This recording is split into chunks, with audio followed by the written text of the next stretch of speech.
So thank you, GJ. Thank you, everybody, for being here. So if somebody told me 20 years ago that I will be speaking after Lori Marker, I would tell you, like, come on, get out. It's like, this place, WCN, provides us this incredible place for us to share our work. And Lori says she got the most fantastic cat it was. Well, we have the cutest cat, and it's very badass, too. So I'm here, as GJ said, I'm Roció. I'm from Argentina. And I'm here representing a group of people, a fantastic group of people that have been working with these species in the Andes, one of Earth's last wild places. So we are trying to save the spirit of the Andes. But today, particularly, I want to get kind of like on the same line of what GJ was saying. I want to discuss a little bit more with you guys how our past in life can get to be intertwined for conservation. So I always start my presentation, my friends here already know this, but for all of you that are new here, thank you for being this your first Expo, but you need to know this. I'm a crazy cat lady. And I'm a proud crazy cat lady because I got, to work with cats. So I've been like that all my life. I've been rescuing kittens since I was a kid, and I still do it. So if you don't have a cat, visit your shelter. And I'm also passionate about the outdoors. I've been going to the mountains since I was a young girl. And I still remember the first time that I went to the Andes. The Andes are so magnificent that it's really not something that you can put into words. But I remember having this incredible sensation of melting with the landscape and being, no more or less than the grass around me or the stars above. It was so fantastic that I felt like a call. If I could find a way in life to be able to preserve this landscape while also working with cats, that would be awesome. And so the Andean cat provided this to me. The Andean cat is the perfect ambassador species for preserving this landscape. So we have been working with this cat, the Andean Cat Alliance. I was very lucky. I found this bunch of people that were already working with this species. You have to realize, guys, I know, it's so cute.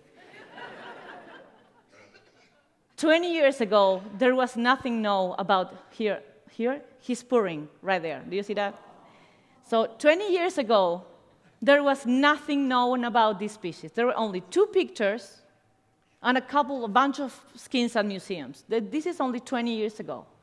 So when we got together at the Andean Cat Alliance and started working with this cat, we wanted to unravel the mysteries of the species. So the first 10 years, we spent lots of hours in the field trying to find this ghost. Putting tons of camera traps, looking for signs. Poop is fantastic. So, and we kind of learn a lot of things about the species. We learn where they are, what do they eat, what other species are living with them, and how they interact. And we also learn, after a lot of time, a lot of field effort, this is working in high elevation, extreme weather conditions, we got the first population estimate. And it was a huge red flag, because we have less than 1,500 mature individuals in the whole range. We are talking about the whole distribution of the species. So that's a very low number. We also were able to identify the threats for the conservation of the species. And we went over the threats several times, and we finally got to prioritize them in a proper way. So the main threat for the conservation of the species is habitat loss and degradation, mainly provoked by extractive industries that are not doing things right because our governments are not enforcing the laws as they should. And the second threat, which is really important too, is hunting. Hunting has a lot of background, different origins, but the one that is affecting the species more directly is retaliatory killing. This means that mountain lions and culpeo foxes are big kind of doggies, and they kill livestock. So local people end up killing all carnivores just in case. The Andean cats are not really kill livestock that we know of, but they get to be, they get to pay the price. So this was like a tipping point for us because we realized the cat was disappearing as fast as we were gathering information of the species. So this was like 10 years ago. We have been together for 20 years, and 10 years ago, we decided to completely flip our strategy. Now we are all researchers. So we actually needed to get out of our comfort zone and start really working in conservation, like deeply committed in conservation programs. So we have been developing community conservation programs, and we have been learning from people like Lori and their programs, you know. So for this, we needed allies, and allies were there. Working with the communities has been fantastic because most of these communities, not all of them, but most of them, has a very deep relation, cultural relation with the species. And the Andean cat used to be a sacred species for them. So what we needed to do mainly was to, you know, kind of bring that connection back to life. So right now we have 5 active programs, and I would love to get into the details of the programs, but we do have a time constraint. If you want to know more, please visit us. My buddy Gabriel and I, we're going to be on the table all day.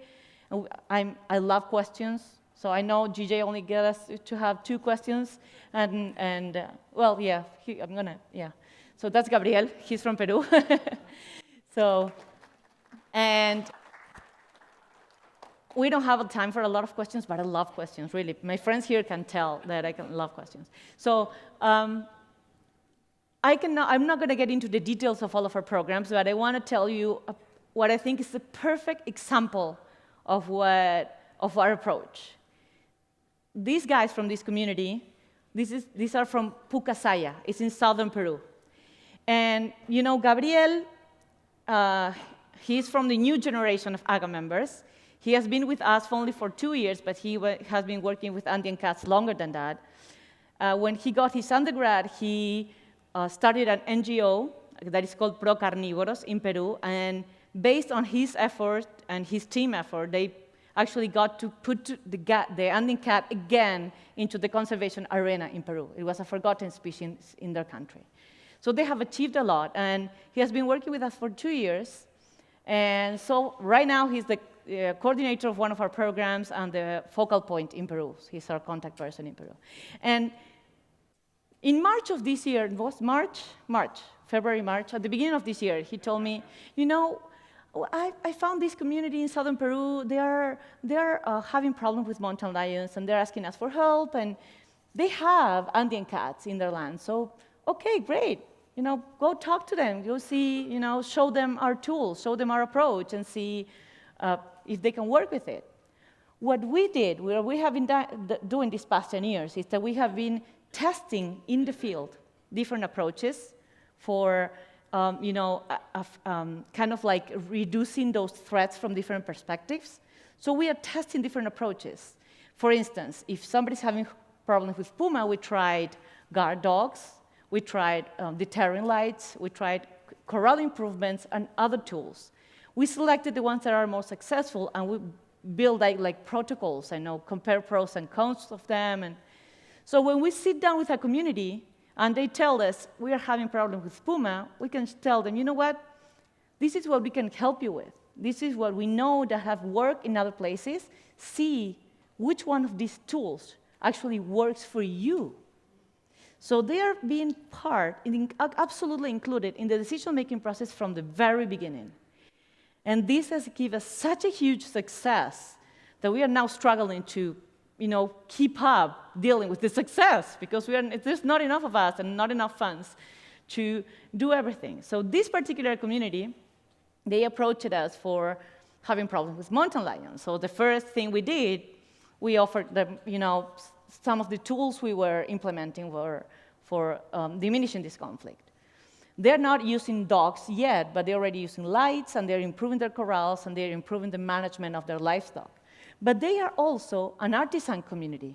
So when they found out we had the Catcraft program, that is a program that works with communities trying to develop, kind of products that will help them improve their lifestyles while protecting the cat, they got absolutely into it. They actually designed a whole collection inspired in the Andean cat. You can get to see the products on our table. They are fantastic. And they are making these products with alpaca wool. And they are so excited with everything that is going on that they have already asked us to put some camera traps in their land because they want to kind of separate pieces of their land that they can see there, they can tell they are protecting the Andean cats. They want to identify how many cats they have and name them. And they also want to put them, they also want us to help them teach their kids at schools about how this species is relevant at a landscape scale, not how cute the cat is, but how good it is as an ecological indicator of a healthy environment. And this is only in 10 months, guys. It's impressive what can happen when the community gets involved from the very beginning. But, it's like what happened here is that a lot of things are behind this. It's not just, we needed allies, and it's not just the communities and us. For this to happen, we needed to have, the people from Procarnívoros that are proactive in their country. We needed to have the supporters from here that are providing the funds for us to do the fieldwork. We needed to have WCN to be the channel on that thing. We needed to have people like Kiyoshi Mino, who's sitting right there. I see you. He did this fantastic life-size sculpture of an Andean cat in felt that it's on a table. You can take pictures with it. We're not going to charge you anything, like for today, for half of the day. And then we're going to use this cat for our educational programs because it's fantastic. You can actually want to hug him and take it to bed with you. And we needed to have, people that have come before us, like Lori, that did a lot of the hard work with the guard dogs, for instance. So we are learning from them. And there's so many things behind what we are doing that I think that is the important thing that we have to recognize today, that we all have a role to play in trying to solve this environmental crisis that we are going through. And people keep on asking me after 18 years of only seeing like a glimpse of the cat running around that I wouldn't even know that it was an Andean cat if somebody else didn't see it first. So where do I get the energy to start working with a species that you can have in front of your face and you don't get to see? You all saw him, huh? Saw him down here? And, looking for, when your house cats hide, when they do hide, that you cannot find them in your house, imagine trying to find one of these cats in the Andes. So I always answer the same thing, it's like, some years ago, I believe that in some part in the story of humankind, we took the wrong turn. We got out of the wrong exit on the highway. Come on, that happened to all of us at least once. And you want to kill yourself because it's so hard to get back on the highway sometimes. And I imagine, all the rest of the animals on the planet saying, where is the bald, two-legged monkey going? It's like, but we are trying to find our way back. I am absolutely convinced that caring and sensitivity are driving good decisions and that we can actually make a difference.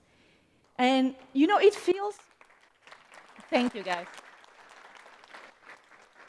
It feels, when you get out of the highway in the wrong exit, you want to try to go back and you jump into rush hour downtown, so you get stuck in traffic. It feels you're going to be like forever stuck there. But you Californians know that you always arrive to your safe place. So we can do it, guys. And this is the kind of achievements that are hard to measure.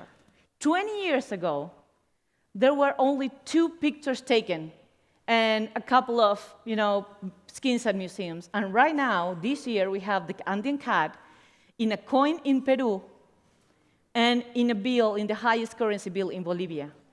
And it's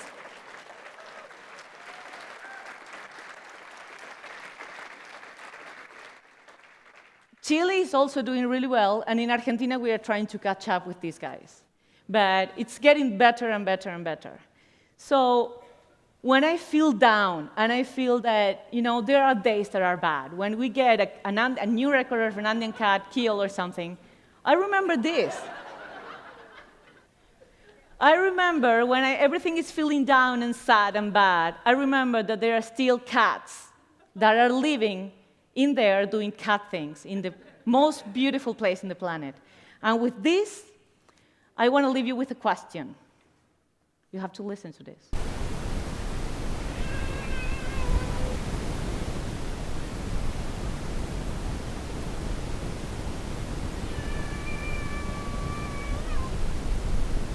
Don't worry, we translate it for you guys.